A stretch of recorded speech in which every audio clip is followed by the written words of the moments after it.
Hello, brilliant people. It's Cynthia Painter here from Create Action Now, and we're talking today about PowerPoint no-nos that will totally turn off your audience. So let's jump straight into it. The very first one is the fact that people see their PowerPoint as their presentation, that is it. That's the be-all and end-all, when really you are your best visual aid. A PowerPoint is purely an aid, a visual aid, to help you convey part of your message, but it's meant to complement you. So you are your best visual aid. You can have lots of other ones like whiteboards and flip charts and activities and PowerPoint. But the no-no is the fact that the PowerPoint becomes a presentation. So therefore, it becomes one-dimensional when people rely on that. Okay, the next one is that people see the presentation of PowerPoint as the script. Okay, second no-no, seeing it as the script. And therefore, they spend a lot of time actually reading off the PowerPoint. They've put all their details, they've put all their eggs into that basket, and therefore, that's where they focus their attention. So the second one is using your PowerPoint as your script.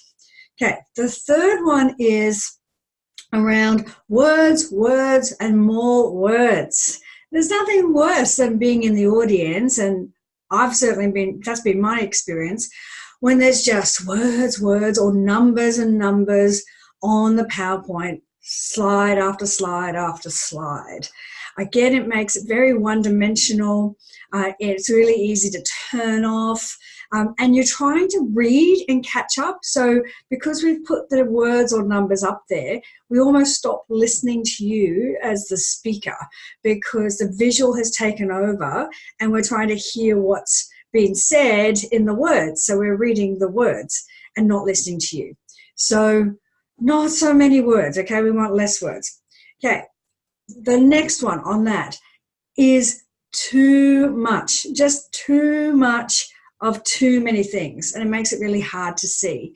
So we throw in lots of graphs and things that are hard to be able to interpret. And I've heard this saying, if you've ever said that you know you're doing this no-no, which is, I know you can't see this from the back of the room, then there's no use actually even showing it. Have that as a handout if need be and make that your visual aid. But when people put too much onto a PowerPoint slide, too much information onto a PowerPoint slide. The next one is too many slides. If you're speaking for 40 minutes, you shouldn't have 40 slides. So really, people make too many slides. They have a slide for everything, right? When again, it's a visual aid. It shouldn't be the presentation. So cut down your slides to half. We want to have only slides that accentuate what you're talking about. Okay, next one, no backup. Now here's the thing. If you're going to rely on PowerPoint or even just use PowerPoint, it's technology based. So you need to have a backup because there's nothing worse than standing there and you're going to speak, but all your information's on the slides and either the projector's not working or people can't get hold of the Wi-Fi. And in fact, there's a number of technology issues that can come up. I've seen people present with PowerPoint, they've got their notifications open and messages are coming in from their spouse about picking up the milk and where are you, are coming up on the PowerPoint. So again, you need to have a backup.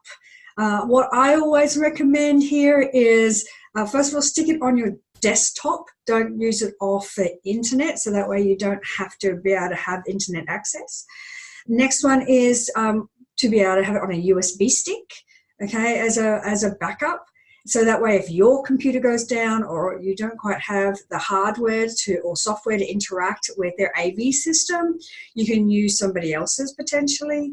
If you're doing it with an organizer, then you can also email, and a lot of organizers will ask you to email your slides anyway so that they can test them out and email in advance. Also still bring a USB. You can have it downloaded onto your phone, so that worst case scenario, and this actually happened to me, worst case scenario is that I was presenting at a conference and their system went down 4 times during my half an hour presentation. But I kept going. I had my little list of what it was, my own run sheet of what I was covering, so I knew that. So I have that backup of a printed one-pager just to have that run sheet of ideas. But I did also have on my phone, I had emailed it to myself, the presentation. So then if I wanted to have a look at the slides during the presentation, I could do that very subtly. So have backup. Technology is fantastic, but it also can be your worst nightmare, and be prepared to run it without the slides. Okay, so what do you need to do? I've given you all the no-nos, and I'd love to know if you have any other no-nos that go with that. But what you need to do then is remember that you are your best visual aid. You are your presentation. And that's going to be the most engaging element. Everything else is something that complements what you do. So with PowerPoint particularly, keep it simple, keep it clean. I would be using more imagery and less words, bigger words, maybe no more than, say, 3 points on the particular slide, and keep it nice big font, nice clean font that's easy to read, and check your colors. Okay, and check them from a distance. So some people do put clashing colors, like red on blue is really hard to read. So nice and clean, nice and crisp, use imagery, and remember, you are your best visual aid.